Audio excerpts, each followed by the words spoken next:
One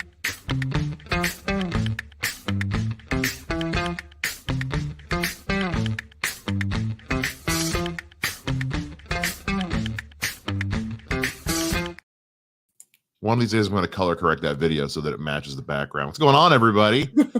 We're back. It's another week of laughter, guys. It's just the feel much laughter here.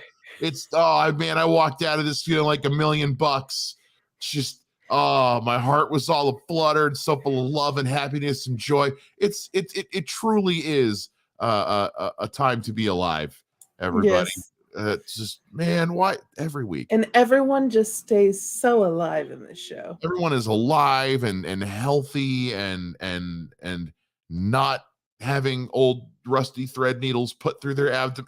Why? Also, why a clown mask? Okay, why we gotta get that whole part of the episode? I just kind of watched out of the corner of my eye because, Mike, you don't like clowns. I was gonna be like, Mike, do you not like clowns? I do not even. Oh man, the only times in my life I've ever had a panic attack, clowns were involved. I do not like clowns. So as soon as she put the mask on, I was like, oh, this is a peripheral episode this week. Okay, cool. There's something new every day. Yeah, I'm not a fan. I'm also preferred Mortal Kombat 3 to Mortal Kombat 2, but that was just more of a me thing. Anyway, we learned a lot about Ellie this week. Yes, we did. Learned a lot about Ellie this week. And it's per the usual, just making me walking out of here feeling shit. I don't like it. I don't like it. Like especially on a Sunday night. Like, I don't know if you guys like Sunday night for me usually is my night to just get completely wasted. Like, it's just because I gotta go to work in the morning and I just want to drink and smoke and just have a night. Yes, I know I'm watching a show, but it's like it's just my night to just say fuck it. And you don't want to feel things. No, I don't want to feel things. But the whole reason I'm like, I'm gonna drink and smoke some weed and it's because I just want to, like, I don't have to care about anything for a couple hours. And damn it, this show. Oh my god, I knew it was coming. I knew it was coming because I'm so used to it with this show. I knew it was coming. I was still sad. Yeah, because they really do play well with like the tone switches in this show, where like something bad's gonna happen, and someone is slamming doors in my house, but something. Yeah, something bad's gonna happen, but still in there you're smiling at this young love that is happening between these two characters, and like just the sheer wonder that Ellie has at like an escalator and other things of that nature. And you're kind of in that moment, you're smiling and you're happy, but in the back you're like, something's gonna happen and I'm not gonna like it because this character is not there now in the future. So and we know is it gonna be a Zambi? Yeah, we know from episode 2 from when she was talking to Tess, like, got into that mall. Holy shit, you got into that mall? Did you do it alone? Hesitate. Yeah. We knew something went down there, and that was obviously a plant for like something we were going to learn later on. Well, here's what I'll say about this episode 2, and I'll equate it back to episode 3, which was the Bill and Frank episode. A lot of people were like, why did we spend so much time in the past not furthering the main story? It's called we're developing the character. I think in most shows, because we saw this a lot in like the CW, DC shows and all that, where it was like, or Book of Boba Fett, half the episode is present day and half the episode's a flashback, and it's like that throughout the whole season. So like, we would have gotten this Ellie backstory or this Bill and Frank backstory over the course of like 5 episodes or something like that. And I'm glad they were like, no, we're just going to give it an entire episode, while also using it as a tool, as a device to explain why in the present day this character is thinking, feeling, acting a certain way, especially after last week where she was like, everyone I've ever given a shit about has died or left me. Yeah. And I'm, wow, what is and both of those kind of play a role in both leaving and dying played a role in this episode. Storm Reid's character, I don't remember what her name was in the show. Shit. Riley. Riley, thank you. Because Riley was about to leave Mm-hmm. and is now just dead. So she kind of got both with her. Yeah. But also that plants us in an interesting timeline because obviously this happened right before the beginning of the show. Yeah. Right before she met Joel and Tess, because that wound on her arm at the end of episode 1 was still fairly recent. Yeah, I think they said something like it was a few weeks old. Yeah. And it would also put into perspective, like, because we had Marlene's name get dropped. Mm-hmm. Obviously, something happened to where Riley's group of Fireflies, also led by Marlene, came across Ellie and took her in and chained her up and basically just watched to see if she would change. And with that too, with the Marlene name drop that we get in the episode, and she was like, I asked her if I could take you with me, and she said no, because Marlene already knows who Ellie is. I feel like because remember she was saying we put her in the first episode they said that they put her into the Fedra because it's better to have her being within the enemy than be away. So we don't even fully know why Marlene put her in with the Fedra in the first place. So who was before Ellie was ever the cure because she got bitten? Who was Ellie before that? And what did she mean to Marlene before she was ever the cure? Because she was put in with Fedra by Marlene. See, that makes sense. I want to go back and watch it again because I think I must have missed that or something. But I will say it does. There is still a little bit of unanswered questions, and we still have 3 episodes left in this season, so I'm sure we'll get those answers too. But I do also kind of wonder. Okay, 2 episodes left. We only got 9 episodes. I thought it was 10. Is it only 9? No, it's 9. Oh, I have different feelings now. Oh, I thought I had 3 more episodes to go. We only got 2. I'm feeling kind of different now. Oh no. Ooh. This episode should have been longer. Ooh. I'm starting to feel like because if we've only got 2 episodes left and Joel was out of commission for this entire episode, and I haven't seen the previews for next week. Did you? I did not. Okay. So I don't know what next week is about, but we've only got 2 episodes left, and Joel is not any close to recovering yet. So what we doing? This is the same kind of fear I started to have with a lot of the stuff we watched last year, like whether it was Ms. Marvel or Moon Knight or Obi-Wan. Like, okay, you're running out of episodes, got some story to tell. Yeah, but I think the difference too with like the Marvel and before it would be like, okay, these episode lengths are super short, or like there's obviously more that you could tell that you're rushing stuff. Where I don't feel like they're rushing stuff with this show or holding like I don't feel the pace is wrong with the show so far, and also there was just like a different feeling to it. So like watching this show, like it's kind of I have a trust for it to end well. And episode 9, where like with the Marvel shows, each time I'm like, I don't trust you to end this well. That is one thing it has going for it is they have shown they're not afraid to just let the episodes be as long as they need to be, which was a big complaint you and I had throughout all the whether we liked it or not, all the stuff we watched last year. The biggest complaint we had was like, guys aren't using your time. It's your platform. It can be as long as you want it to be. Yeah. And you're wasting time doing other stuff in the short amount of time that you have, where I feel like no time has been wasted in the show. I know people saying having a full episode in the past in episode 3 and having not completely a full episode, but kind of a full episode in the past with this episode. I haven't seen the complaint for this one, but I saw that for episode 3.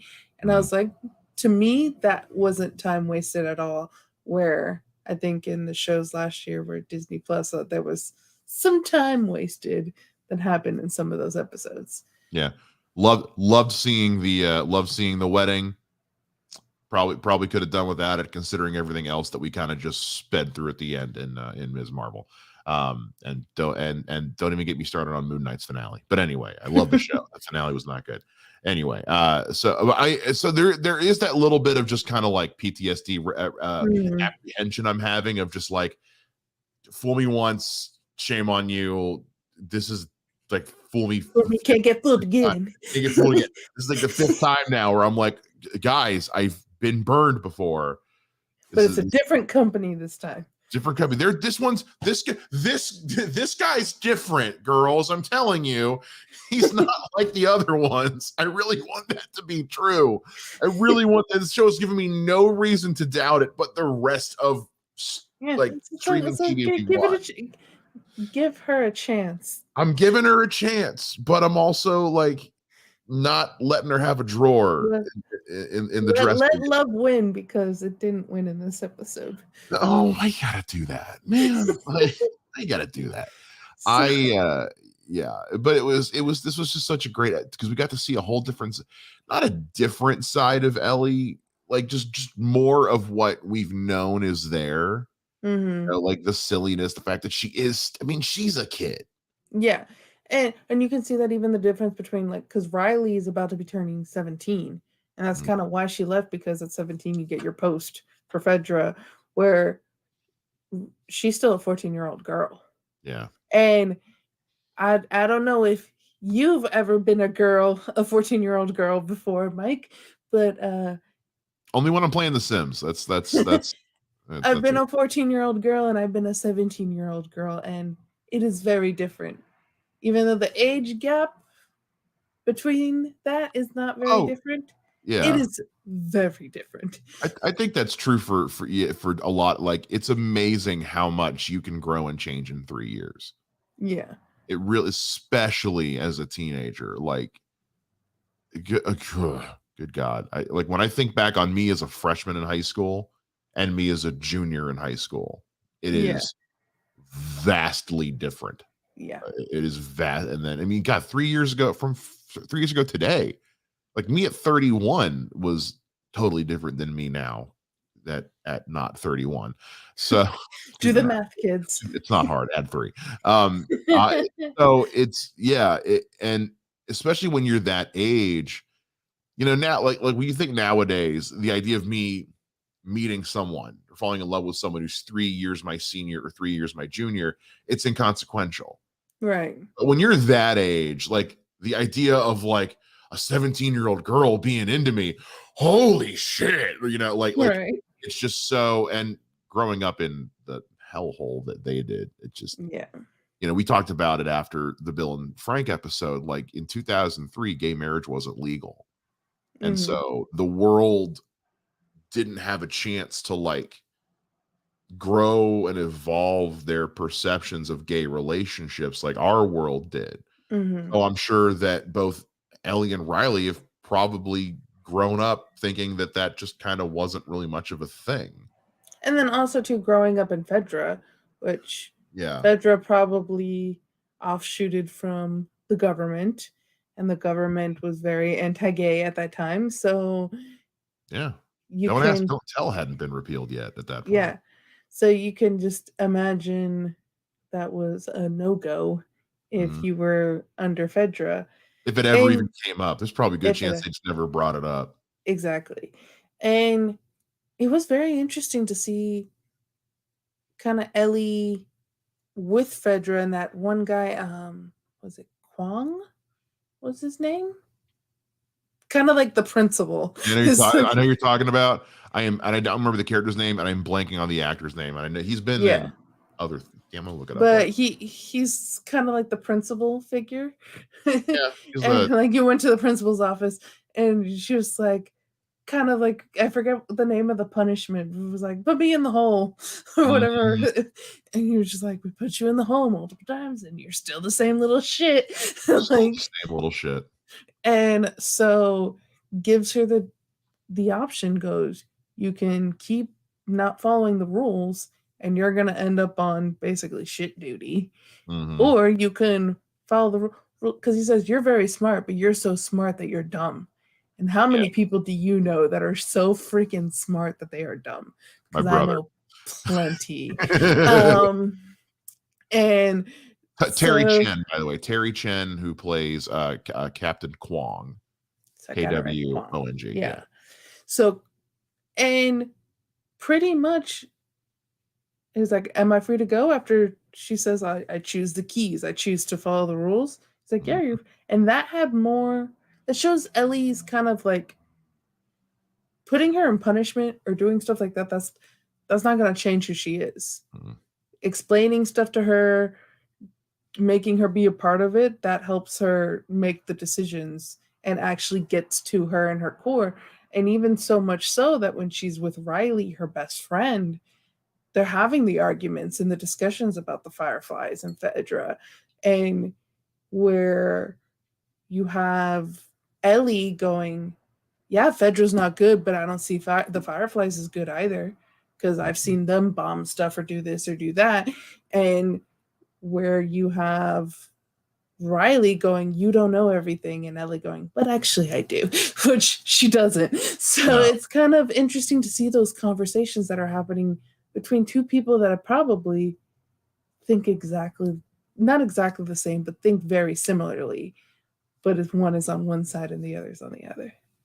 You know what what you just reminded me of too is when I think back to episode 2 with Tess, when Tess says to Ellie, I'm going to talk to you like an adult and I'm going to be straight up with you, and here's what we're going to say.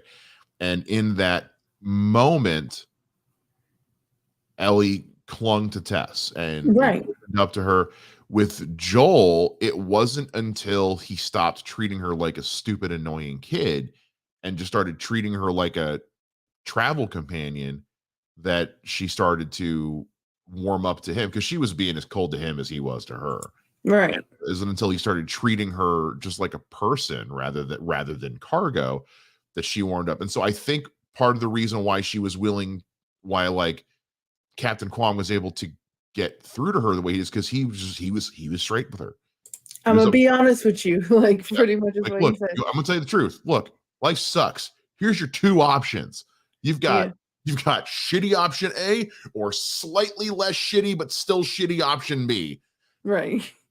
This one involves car keys. Like here you go. Like those are the 2 options you got. And she was like, all right, well, look, he was straight with me.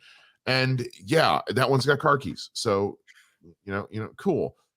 It really speaks to Ellie of like, she just wants to be taken seriously, because when you're living in the kind of post-apocalyptic world they're living in, like when Joel was like, no, I'm not going to give you any of my whiskey out of my flask. And she's like, dude, it's like, yeah, what are you worried about, dude? There's no drinking laws. There's no age limit.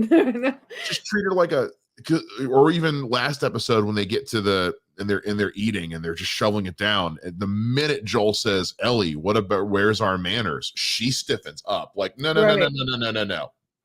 We're not doing this. Right.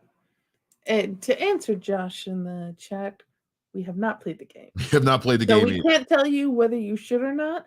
But based on a bunch of our friends that have played the game, they say that you should. Yeah, everyone has said the game is stellar. I know that they've, from what people have told me, that they have deviated from the game for aspects of the show, just for the sake of not just being a rehash of the game completely. But anyone I've talked to who's played the game that's watched this show loves it. So, and to this, you can watch the show and not play the game, like, because we haven't. Yeah, so exactly. You're good. I have seen several videos of like people taking we've talked about this every week, where they take a scene that happens in the show and how it happened in the game, and they side by side them, and it's mind blowing how well they've recreated or even improved upon some of these sequences in the show versus what was in the game. So I want to there was obviously plenty of references, and I know that many YouTube channels are probably going to go into that room and be like, this thing and this thing and this. But what I noticed mostly was Mortal Kombat 2, which you prefer Mortal Kombat 3, and Aha. I was so happy. As soon as it started playing, I was on my couch just it's the best. It's the best. I was so happy.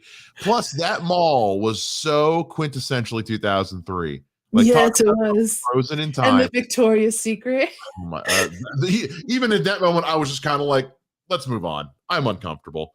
It's like, I'm imagining you in that, and then yeah, her there too, like trying to her be hair. cute. Yeah, That moment to me, like, put me at that level of uncomfortable of like in Game of Thrones season 8 when Arya slept with the dude in the haystack. I was like, I've watched her grow up. I feel weird. I feel weird. She's an adult now, but I saw her as a child. Yeah, it's same with this. I was just kind of like, no, no, I'm good. But like in 2003, the mall was still the shit. Right? The mall was so cool. That was the place you went to, like, up and honestly, that was kind of the way it was until like the 2010s. Honestly. Yeah, where was the Suncoast video? Seriously. Well, they were too busy throwing in, I don't know if you saw in several shots, GameStop in the background. Yeah. Because it's based I saw CVS too. Saw CVS. I mean, yeah, I mean, I spent many hours of my life in an arcade just like that one at the mall, shamelessly. Yeah, and I felt so bad when the photo didn't come out in the photo booth, but I was also like, oh, I get it. I was like, this makes sense, but could you not make it make sense and have a good picture? I know. Can we just break the mold? Just, I know we're being super accurate with this show, and I appreciate that attention to detail. Let them have their picture. Come on. Also, yeah, those things $5 for some pictures. Like, what a racket. You know, I bet if you went to one of those booths right now, it'd be like $25 when Instagram exists. Bite me. Yeah, that was the most 2003. You know what it reminded me of was season 3 of Stranger Things.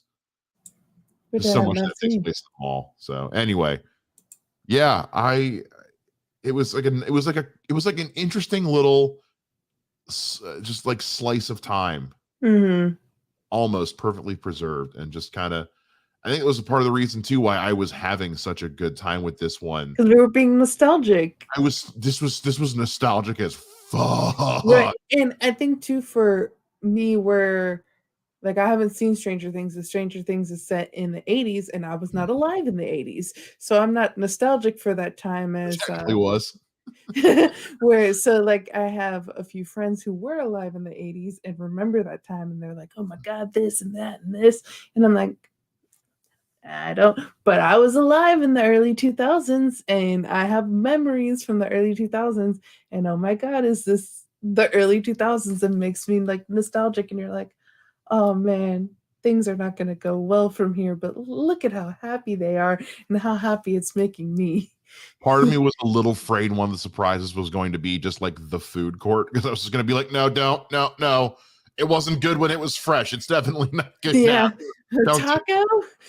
Although, look, if somebody came in the room right now and said, Mike, you want some tacos? Yeah, I never don't want tacos. Like, so what is it? Trevor Noah in one of his stand-ups was talking about, his friend was like, you've never had tacos? And they were just like, there's nothing more American than tacos. No, I love tacos. Tacos are the best. I love tacos on a corn tortilla. Taco Tuesday. Taco Tuesday. Love tacos. I'm gonna make some breakfast tacos in the morning. I'm really curious to see if we get, because there's not much more to that story, but I'm wondering if we will get the rest of it. I hope we do. There's only 2 episodes left. Although we know what happens, and I kind of like for the most part that it cut to the future, so we don't see her dying, but we see the last moments, and it really, like, the theme that I was getting, it's like, what do you do with your last moments of life when you know you're dying? And it made me think about too what Ellie said to Joel after she saved him from that raider in Zombie Karen's camp, where she's like, that wasn't the first time I've had to do that. It's like, what was, and now I'm a little afraid to find out the answer because I think I know what the answer is, and I don't like it. Yeah. And so I think leaving that ambiguous, English is hard, is I kind of like it. Like you have the clues yourself to think about it. I don't need it to be spelled out. There's certain things that you want to see and you want them to show, not tell. Mm-hmm. And in this one, we kind of were already shown it. Yeah. So then I don't need it to be shown again. Plus, look, I already had to watch Sam die. I don't need to watch Riley die. Right. I'm good. I know she's dead.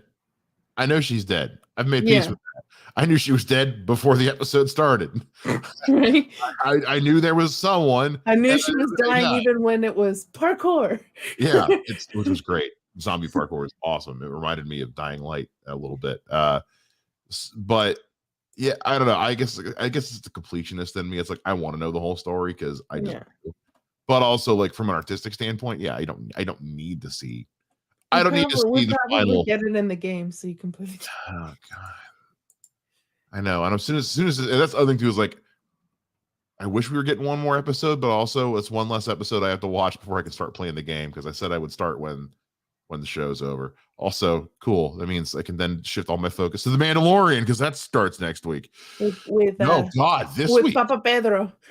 Oh my god, that's this week.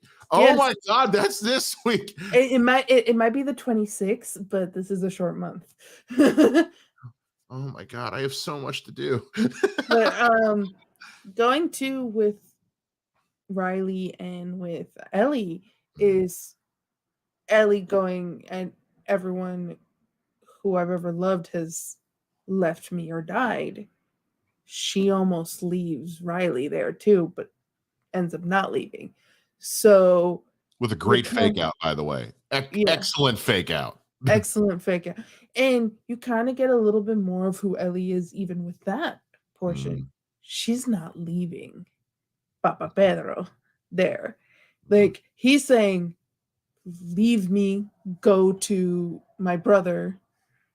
And you can think in her head, oh, I'll leave, I'll go get his brother, and then we'll come here and we'll fix him up. She's not doing that. She is staying. When she loves someone, she's staying with them. She's not leaving them. That's so important to her to be with that person, even if it is to their dying breath. I also feel like she knows if she leaves, he dies. Yeah. Like if she stays with him, he might still die, but he at least has a chance. If she just leaves him here, he's going to die. And I think, too, her fear of being alone also shows in this that she has a fear of other people feeling alone too. So she doesn't want to leave people alone because she doesn't want that to happen to her. Yeah. It's just kind of the unfortunate like reality again, like of this world they're in. It's a survivor die, from one day to the next. And this poor girl is figuring it out as she goes, especially right now. I don't think she's ever had to stitch a wound like that before. No. And she was just like, it's a needle and thread. This is what you do, right? And you can tell Joel is there in agony, just oh, it's so bad, but it's better than nothing, but it's so bad. Yeah. And just that juxtaposition between her and then with Riley. And then I was even thinking like the line, you mattered to me first. And that even plays through with her and Joel. And you're just over here like, my heart. It's the scene in Dumb and Dumber when the man jumps in there and Lloyd punches him in the chest, rips out his heart, puts it in a little Chinese to-go bag, and he hands it back to him. This is Temple of Doom going Kali Ma like every single week. Josh is asking us, what other video game adaptation would you want to see that actually is good? To me, maybe God of War, which is greenlit. I mean, I don't want to just hop on the video game adaptations or bad soapbox, and we've seen a lot of examples, not even including this one, of how they can work and be successful and profitable. I liked Lara Croft, the Angelina Jolie ones. I like the first one. Okay, I actually like the Alicia Vikander one a lot. I haven't seen it. I think it's very good. As far as ones I want to see, I mean, I wanted to see a good Assassin's Creed one, and they found a way to drop that ball. I I don't know. I mean, I'm a very casual gamer, and most of the games I play are already based on something else. Like I play Batman games. Oh, I want to see a Batman movie. Oh, wait, I've had several. I want to see Star Wars. I've got several Star Wars movies. It is what it is. So I don't know. Soul. I don't play the video games. Yeah. So I've heard people bring up God of War a lot. Yeah. I mean, I haven't played the video game because I don't play video games, but the Ghost of Tsushima, whatever, that one that has like a samurai and I think is open world. I've seen people like on Twitch playing it, and it looks beautiful. And the Animal Crossing the movie. Well, I mean, look, we're getting a movie about the invention of Tetris coming out here this year at some point. Although it'd be really funny to see an actual, that there's Tetris fan fiction out there, like literally about the blocks falling in love. There was a script floating around Hollywood in like 2018, I think, for a Tetris movie. I don't know if it was what we're getting now or if it was just meant to be a Tetris movie, but I don't know. I mean, we're getting Mario this year, which I was already not excited about, and I'm becoming less and less excited with every passing day. With more footage that they show, I'm like, Bowser still looks awesome.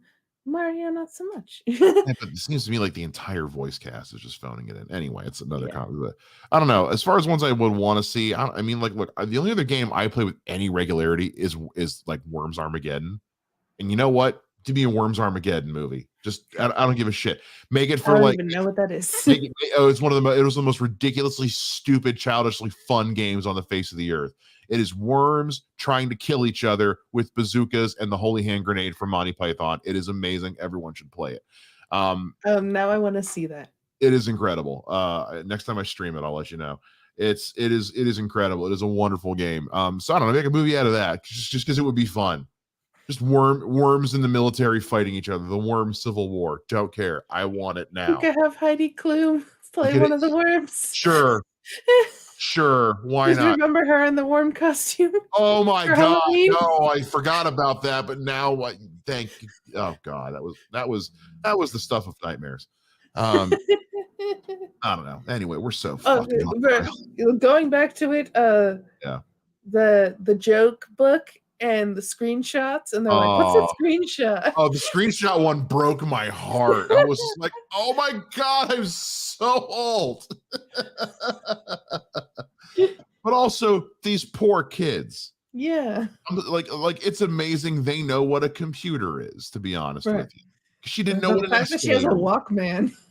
Oh my God, I had one of those. in like elementary school. God, I listened to it all the time. So much that I remember back in the day, kids, you could listen to a cassette tape so much you would wear the tape out and it wouldn't work anymore. I did that to several. I wonder if she's done that to Aha.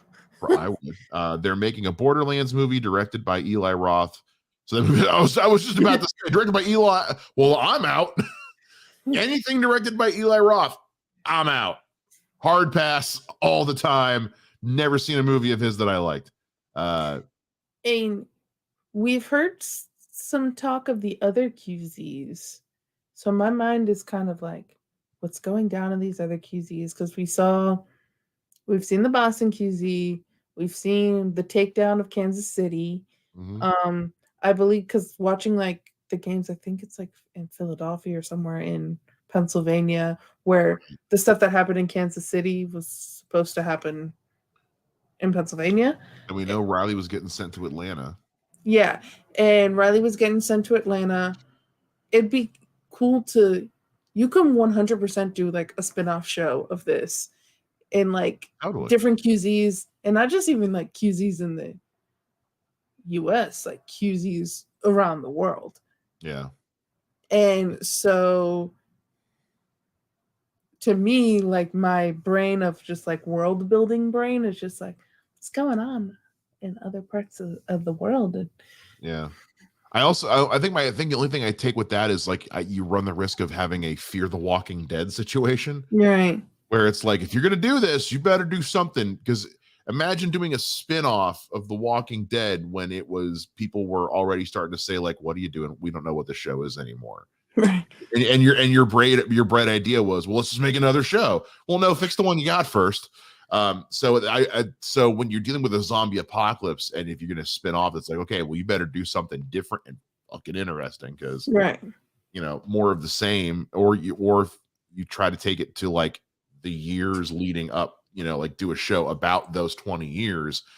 It's like, okay, but that means for the longest time we're not going to see a whole lot of zombies because there weren't as many there yet. I don't know, but And there are I'm other stories you can thinking, and yeah, because I'm thinking about it now, like logistically. There's 2 games Mm-hmm. out there. And Last we of Us, know that Last this of is Us game 2. one, is this season. Yeah, this season is game 1, and I think it's supposed to end. Game 1's supposed to be ending this season, and then season 2 is 2 will gonna be game be game 2. I think I heard somewhere, I could be wrong, that there's gonna be a Last of Us 3 game that's coming out Oh, I'm sure these eventually. games have made so much money. There's no way you Right. can make a third one. So, my fear more of that is you get a Game of Thrones situation, or in the anime, like the original Full Metal Alchemist, which actually wasn't like that bad, but like then when you watch Full Metal Alchemist Brotherhood, that actually follows the manga after the manga's done, you're like, yeah, maybe wait till things are done so before you adapt them, because then when you catch up to things, it starts to not be as good. Seen that with Game of Thrones, seen that with other things. A lot of times in the anime world, when like they catch up to the manga and they're like, we still got to produce a show, but so to me, I'm just like, okay, I know season 1 and season 2 is going to be great. Are we ending it after that, or doing a hiatus until game 3 is out, or do you do a hiatus and then a spin-off of the other QZs? Because to me, that's where I'm worried about.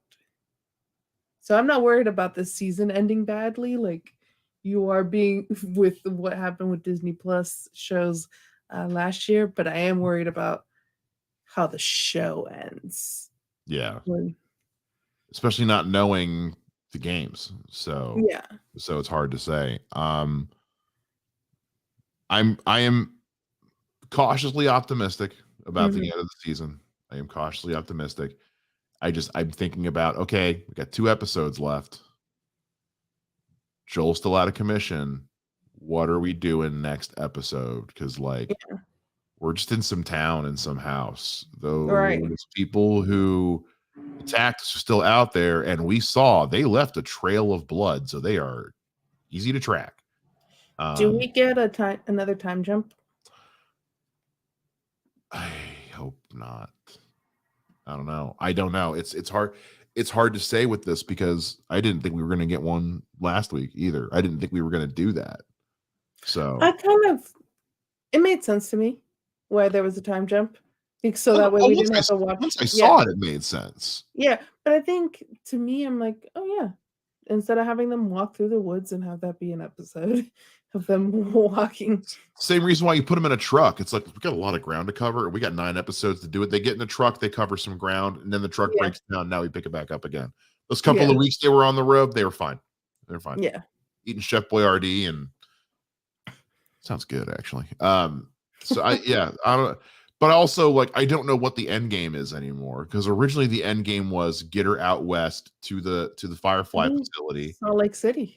And Salt Lake City.